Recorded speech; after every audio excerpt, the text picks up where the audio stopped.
अस्सलामुअलैकुम वरहमतुल्लाह।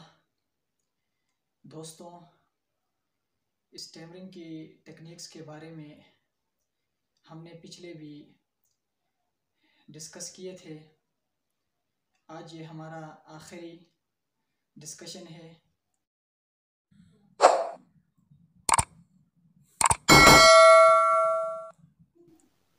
ये बहुत ही अहम है और आज का डिस्कशन थोड़ा लेंथी भी होगा, तो ये बहुत अहम भी है। इसलिए दोस्तों से गुजारिश है कि इन टेक्निक्स को सीखने के लिए इस वीडियो को आखिर तक देखें। इस डिस्कशन में हमारे साथ आखिर तक रहेगा। तो आज का हमारा जो डिस्कशन है ये 3-4 हिस्सों पर मुश्तमिल होगा। पहले हिस्से में हमने जो स्टैमरिंग के टेक्निक्स के बारे में तफसील से डिस्कशन किए थे पहले हिस्से में, उसका समरी में इंशाल्लाह आप लोगों के साथ डिस्कस कर लूँगा। तो दूसरे हिस्से में डेली जो प्रैक्टिस की रूटीन है उस बारे में हम इंशाल्लाह डिस्कशन कर लेंगे। और तीसरे हिस्से में इन टेक्निक्स को हम प्रैक्टिकली कैसे अप्लाई करें। नॉर्मल जो गुफ्तगू है, नॉर्मल जो कन्वर्सेशन है, उसमें हम उन टेक्निक्स को कैसे यूज़ कर लें। तो तीसरे हिस्से में उस पर डिस्कशन होगा। और आखिरी हिस्से में हम जो है चेकलिस्ट के बारे में डिस्कस कर लेंगे। तो दोस्तों, हम सबसे पहले उन टेक्निक्स के समरी के बारे में डिस्कस करते हैं। तो स्टैमरिंग को ओवरकम करने के लिए सबसे पहला और सबसे जो बुनियादी और अहम जो टेक्निक है वो है कोस्टल ब्रीथिंग। कोस्टल ब्रीथिंग करने के लिए हमने चेयर में बैठना होता है और चेस्ट के ऊपर एक बेल्ट बांधना होता है। और उसके बाद जो है फेस, शोल्डर, आर्म्स, इन सारों को रिलैक्स रखना होता है।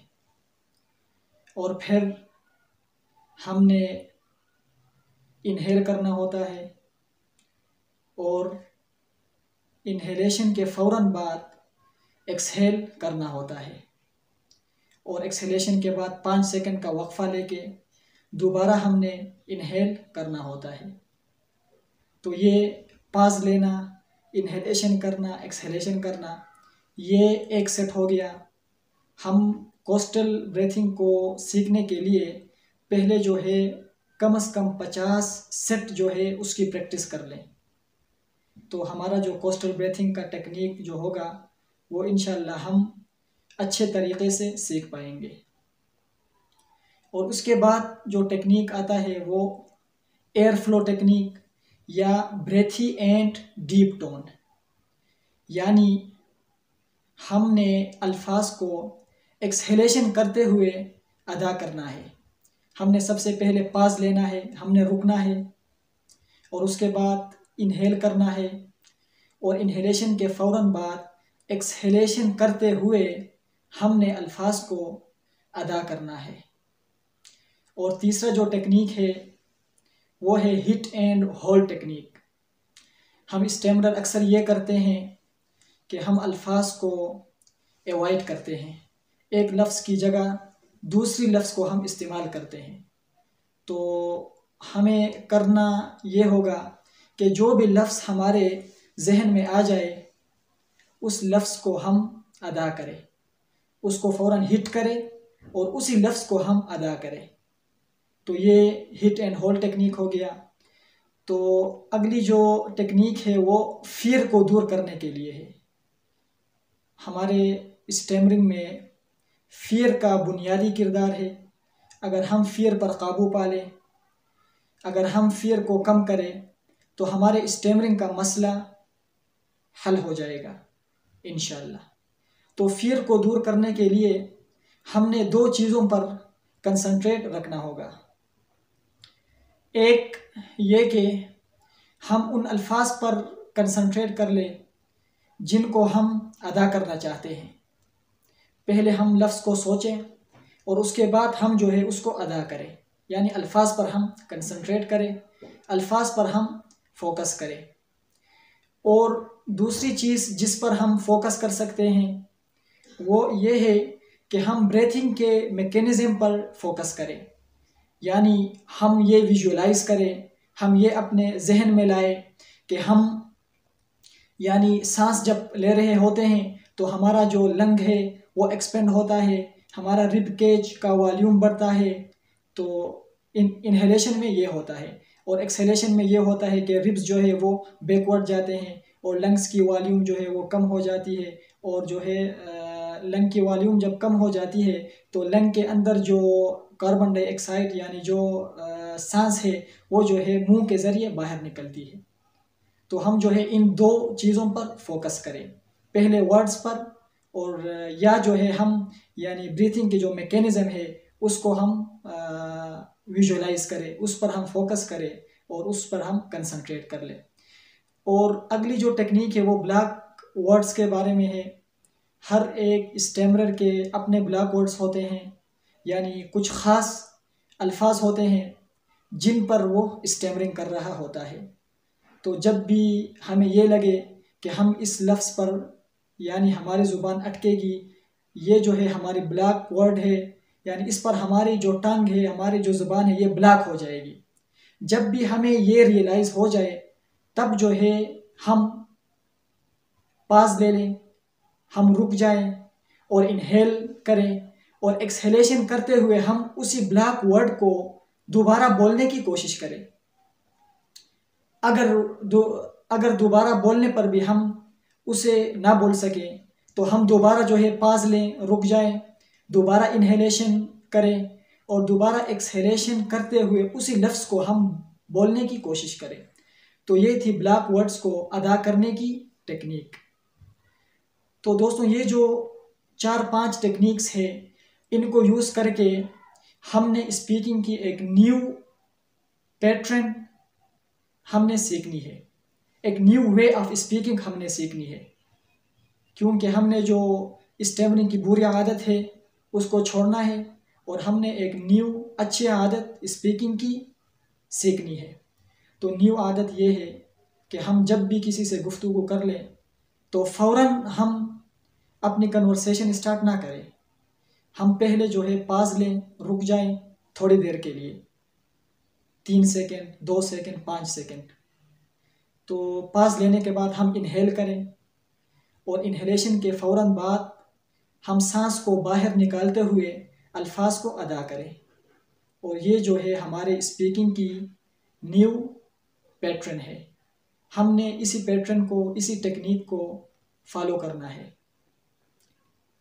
तो दोस्तों अभी हम जो है टेक्निक के बारे में हमने डिस्कशन कर ली, टेक्निक्स हमने सीख लिया।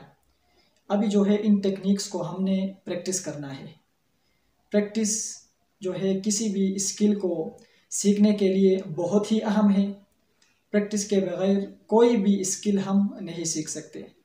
फॉर एग्ज़ाम्पल एक बंदा अस्पताल में है और वो इंजेक्शन लगाना सीखने की कोशिश करता है, तो जो उसका टीचर होता है, जो डॉक्टर होता है या हेड नर्स होती है, तो वो इंजेक्शन लगाने की जो इंजेक्शन लगाने का जो तरीक़ाकार होता है वो 2 मिनट में उसे सिखा सकती है, लेकिन वो सिर्फ़ उस टेक्निक के बारे में सुनकर वो इंजेक्शन लगाना नहीं सीख सकता। उसे जो है पहले उस टेक्निक को सीखना होता है, सही से सुनना होता है और फिर उस टेक्निक को समझना होता है।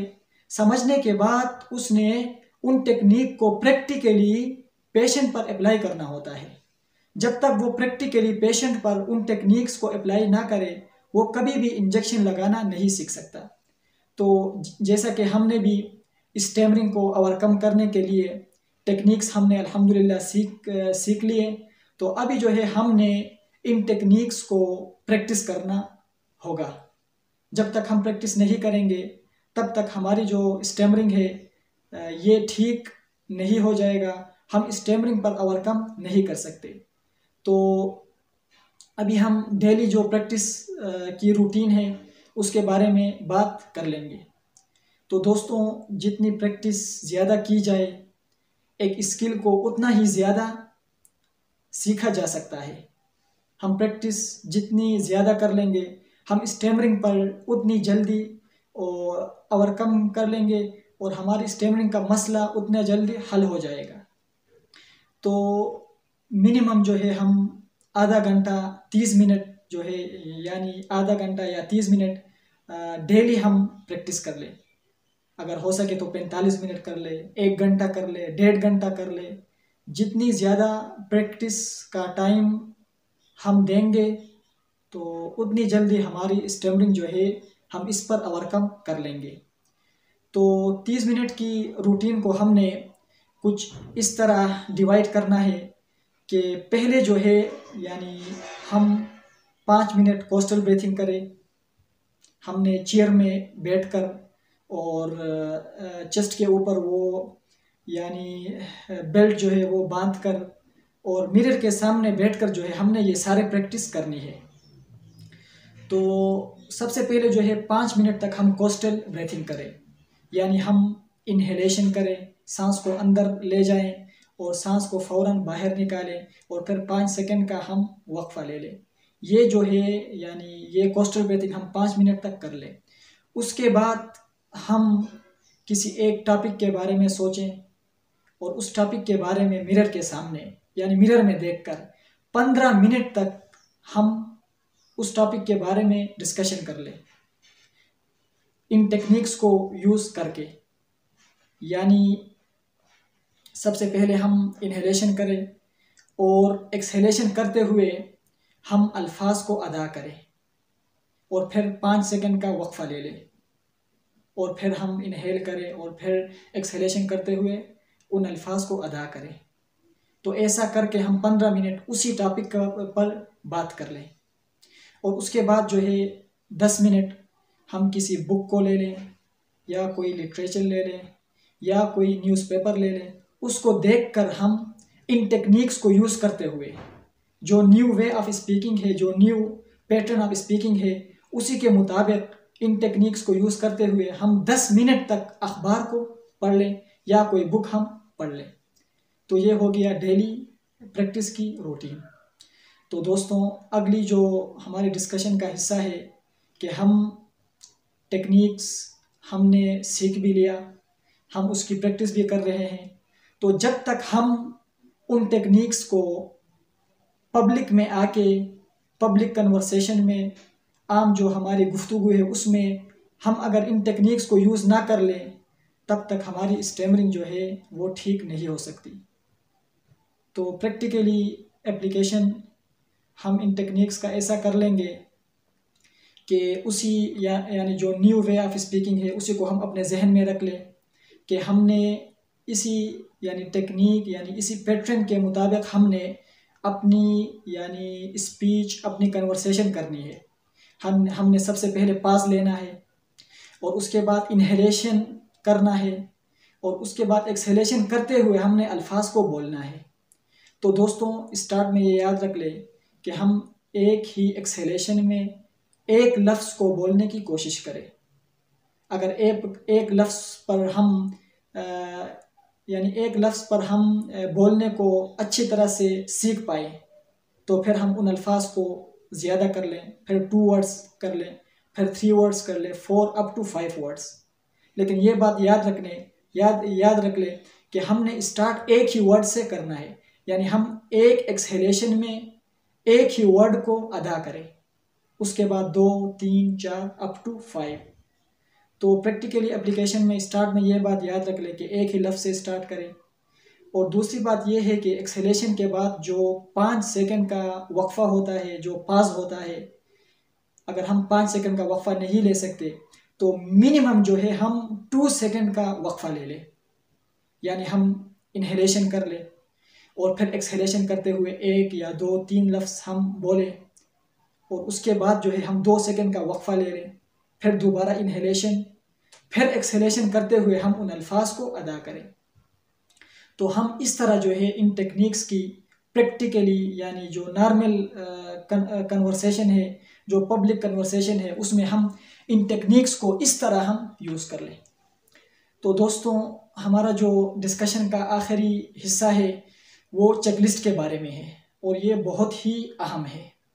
स्टैमरिंग के मुख्तलिफ रीज़न्स होते हैं, तो उन तमाम रीज़न्स को हमने अगरचे डिस्कस नहीं किया है, मुख्तलिफ रीज़न्स है, तो उन रीज़न्स पर हम वो जो काज़िज़ है उन पर हम कैसे काबू पा लें, तो उसके लिए ये चेकलिस्ट है कि आया हम जो प्रैक्टिस कर रहे हैं ये कंप्लीट है कि नहीं, यानी हम इसकी तकमील को देखने के लिए कि आया हमारी प्रैक्टिस सही सिम पे जा रहा है कि नहीं, कि आया हमारा प्रैक्टिस मुकम्मल है कि नहीं, इसको हम समझने के लिए हमने जो है एक चेकलिस्ट बनाया हुआ है, यानी एक चेकलिस्ट माहिरीन ने बनाई हुई है। उस चेकलिस्ट को हम देख लें कि आया उस चेकलिस्ट में जो चीज़ मेंशंस है वो हमारे प्रैक्टिस में है कि नहीं है।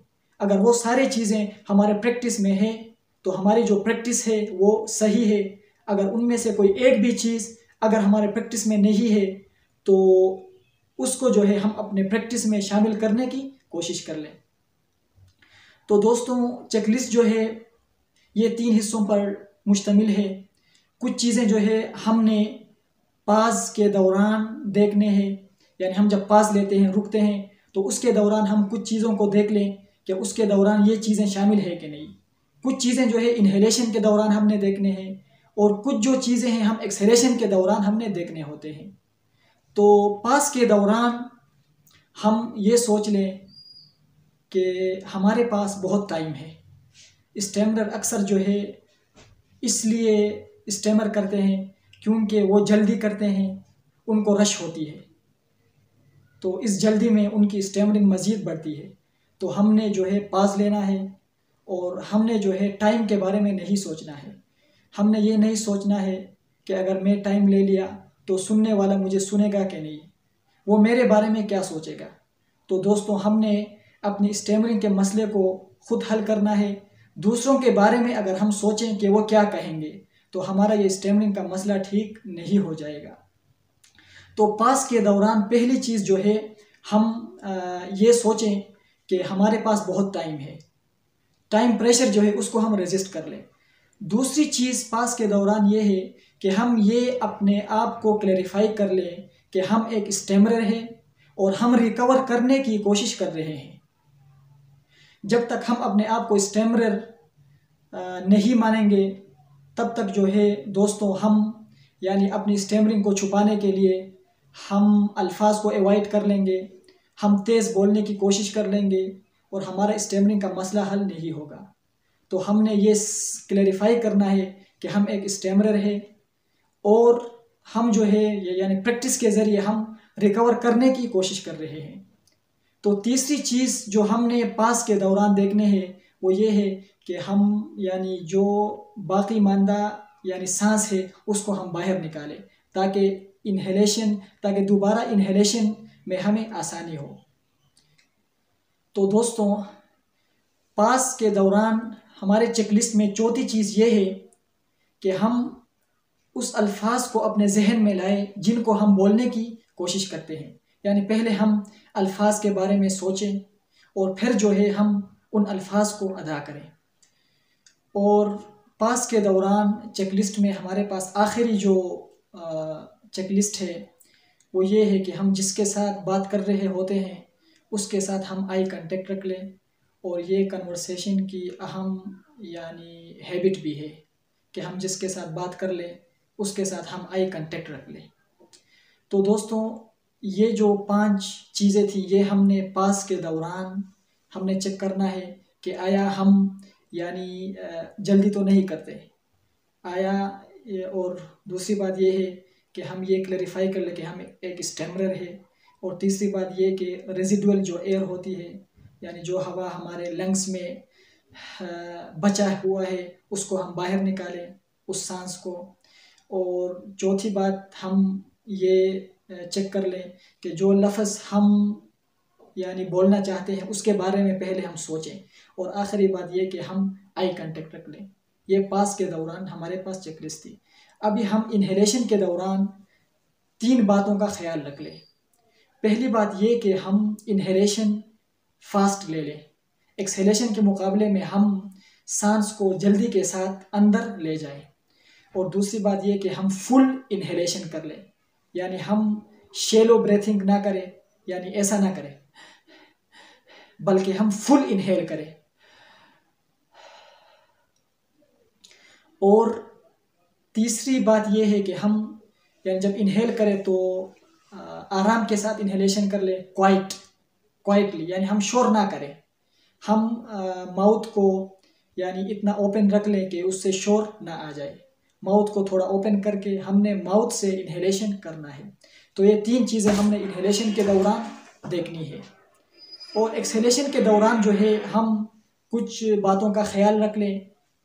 एक्सहेलेशन के दौरान की चेकलिस्ट ये है कि हम जब एक्सहेल करें तो वो प्रॉपर टाइम पे हम एक्सहेल करें, यानी इन्हेलेशन और एक्सहेलेशन के बीच में कोई गैप ना हो।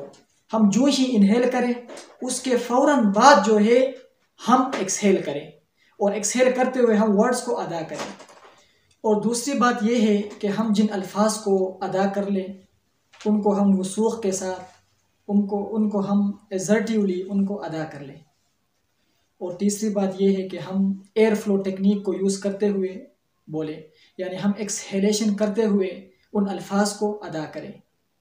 और आखिरी जो बात है एक्सहेलेशन के दौरान, एक्सहेलेशन के चेकलिस्ट में ये है कि हम जो अल्फाज अदा कर ले उनकी सही आर्टिकुलेशन कर ले, उनकी हम सही तलफ़ुज़ को अदा कर लें। तो दोस्तों ये चेकलिस्ट में तकरीबन 13-14 यानी बातें हैं। इन बातों का हम ख्याल रख लें कि आया ये बातें हमारे प्रैक्टिस में शामिल है कि नहीं, इन बातों का हम ख्याल रख लें। तो दोस्तों उम्मीद है कि जिन टेक्निक्स का हमने डिस्कशन कर लिया वो सारे टेक्निक्स आप सीख चुके होंगे। तो आप लोगों से गुजारिश ये है कि इन टेक्निक्स की डेली बेस पे प्रैक्टिस कर लें, और इन टेक्निक्स को अपने जो पब्लिक कन्वर्सेशन है, पब्लिक स्पीकिंग है, उसमें इन टेक्निक्स को फॉलो करने की कोशिश कर लें। तो दोस्तों जो ये चाहते हैं कि वो इन टेक्निक्स को सही सीखें, और जिनको मतलब इन टेक्निक्स को फॉलो करने में मुश्किलात दरपेश हैं, तो उनके लिए हमने स्पेशल जो वर्कशॉप्स है वो यानी हम करवा रहे हैं। तो जो दोस्त वर्कशॉप अटेंड करना चाहते हैं वो नीचे दिया गया जो व्हाट्सएप नंबर है डिस्क्रिप्शन में, उस नंबर पर हमारे साथ रब्ता कर लें। अस्सलामु अलैकुम व रहमतुल्लाह।